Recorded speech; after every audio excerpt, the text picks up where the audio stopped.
প্রিয় ভাইয়েরা, আমি বলেছিলাম যে একদল খেয়ে গিয়েছে আর একদল খাওয়ার জন্য রেডি হয়ে আছে। তো কোনো দল এটা নিয়ে কোনো কথা বলল না। আপনারা এটাকে নিজের গায়ে যে মাখালেন, এটা ঠিক হয়নি। আর এই জাতীয় বার্তা যখন আমরা দেই, তখন যদি আপনি বলেন যে পারলে রাজনীতিতে আসেন, পারলে দল করে দেখান, এটা হইল? তো যশোরের প্রোগ্রামের এক ভিডিওর পেছনে আমাদের কিছু দিনী ভাইরা 6 বছর আগের এক অডিও ব্যাকগ্রাউন্ডে জুড়ে দিয়ে বিভ্রান্তি ছড়ানোর জন্য সোশ্যাল মিডিয়াতে ছড়িয়ে দিয়েছে। তো তাদের প্রতিও আমাদের কোনো রাগ নাই, ক্ষোভ নাই। তারা হয়তো দিনই তাকাদা থেকেই করেছে। বিশাল মাঠ, আমি তো বাংলাদেশের অলমোস্ট অধিকাংশ জেলায় গিয়েছি। এই এমসি কলেজের ময়দানের মতো মাঠ আমার চোখে আর পড়ে নাই বাংলাদেশ।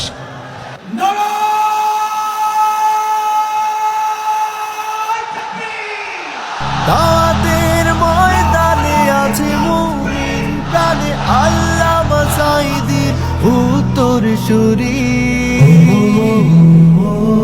আজ হারি আজ হারি আজ হারি মিজানুর রহমান আজ হারি। সিলেটের আলিয়া মাদ্রাসার যে ময়দান, সেখানে দীর্ঘ 33 বছর 34 বছর সরাসরি কোরআন থেকে তাফসির করে আপনাদেরকে শুনিয়েছেন এই ভূখণ্ডের তাফসির জগতের কিংবদন্তি শহীদ মরহুম আল্লামা দেলোয়ার হোসেন সাঈদী রাহিমাহুল্লাহ। আমরা আমাদের আল্লামার জন্য দোয়া করি, আল্লাহ তাআলা মরহুম আল্লামা দেলোয়ার হোসেন সাঈদী রাহিমাহুল্লাহর জীবনের সকল খেদমাগুলোকে আল্লাহ তাআলা কবুল করে নিক। ওনার কবরটাকে আল্লাহ তাআলা কোরআনের নূর দিয়ে মোনাওয়ার করে দিক। আমি আরো সৌভাগ্যবান যে আমি অত্যন্ত নগণ্য ক্ষুদ্র একজন কোরআনের ছাত্র হয়ে কোরআন থেকে যা বুঝেছি, এই কথাগুলো যখন দেশ থেকে দেশান্তরে যেখানেই যাই শোনাবার জন্য লক্ষ লক্ষ দিনী ভাইরা সেখানে উপস্থিত হয়, আলহামদুলিল্লাহ। এবং যারা আসতে পারেন না, এরকম কোটি কোটি বনি আদম পরবর্তীতে সোশ্যাল মিডিয়ার কল্যাণে তারা কথাগুলো শোনেন, আলহামদুলিল্লাহ। আবার এমনও অনেক আছে যারা আমাদেরকে পছন্দ করেন না, তারাও ডায়েরি খাতা কলম নিয়ে, মোবাইল নিয়ে, ল্যাপটপ খুলে আমাদের আলোচনা শোনেন। আমি তাদেরকেও ভালোবাসি, কারণ আমার স্লোগান হচ্ছে হেরে যাবে ওদের হিংসা, ষড়যন্ত্র, জিতে যাবে আমাদের ভালোবাসা। যারা আমাদের বিরোধিতা করে, আমাদের ব্যাপারে ঘৃণা ছড়ায়, তাদের জন্য আমাদের বুক ভরা দরদ আর ভালোবাসা আছে না নাই? কারণ ভালোবাসা দিয়ে যা জয় করা যায়, কঠোরতা দিয়ে তা পারা যায় না। তো যারা বিরোধিতার জন্য আমাদের আলোচনা শোনেন, তাদেরকেও ওয়েলকাম। যারা আমাদের আলোচনা আউট অফ কনটেক্সট নিয়ে এক জায়গার মাথা আর এক জায়গার লেজ জুড়ে দেন, তাদেরকেও ওয়েলকাম। গত সপ্তাহে আপনারা জানেন খুলনা বিভাগের প্রোগ্রাম আমি দিয়েছিলাম যশোরে আদ্দিন ফাউন্ডেশনের উদ্যোগে। তো যশোরের প্রোগ্রামের এক ভিডিওর পেছনে আমাদের কিছু দিনী ভাইরা 6 বছর আগের এক অডিও ব্যাকগ্রাউন্ডে জুড়ে দিয়ে বিভ্রান্তি ছড়ানোর জন্য সোশ্যাল মিডিয়াতে ছড়িয়ে দিয়েছে।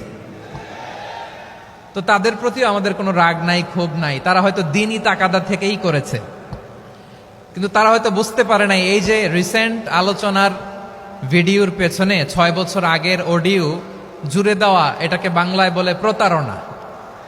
কি বলে? প্রতারণা, ধোঁকাবাজি। এখনকার আলোচনার ভিডিও আর ব্যাকগ্রাউন্ডে এডিট করে লাগিয়েছে 6 বছর আগের অডিও। এটারে প্রতারণা বলে, ধোঁকাবাজি বলে। আর বিশ্বনবী বলেন, মান গশানা ফালাইসা মিন্না, the person who deceives us he is not among us. যে আমাদেরকে ধোঁকা দেয়, সে আমাদের অন্তর্ভুক্ত নয়। তো বিশ্বনবীর এই হাদিস তারা মনে রাখে না। তো এই জন্য শুধু বিশ্বনবীর প্রতি সাল্লাল্লাহু আলাইহি ওয়াসাল্লামের প্রতি সেরেফ ভালোবাসা আপনাকে বাঁচাতে পারবে না যদি বিশ্বনবীর আদর্শ আপনি গ্রহণ না করেন। তার জলজান্ত প্রমাণ, আবু তালেব বিশ্বনবীকে অনেক ভালোবেসেছেন আলাইহিস সালাতু ওয়াসসালাম। পলিটিক্যাল শেল্টার, ফিনান্সিয়াল শেল্টার, সব ধরনের শেল্টার তিনি দিয়েছেন, কিন্তু বিশ্বনবীর আদর্শ মানেন নাই। মুক্তি মিলবে? হ্যাঁ, আওয়াজ করে বলেন, আবু তালেবের কি মুক্তি মিলবে? তাহলে সেরেফ ভালোবাসা আপনাকে বাঁচাতে পারবে। ভালোবাসার পাশাপাশি বিশ্বনবীর আদর্শকে মেনে নেওয়ার দরকার আছে না নাই? তো যারা এই সমস্ত কাজ করেন আমাদের ভাইয়েরা, তাদের জন্য আল্লাহ তাআলার কাছে আমরা হেদায়েতের দোয়া করি।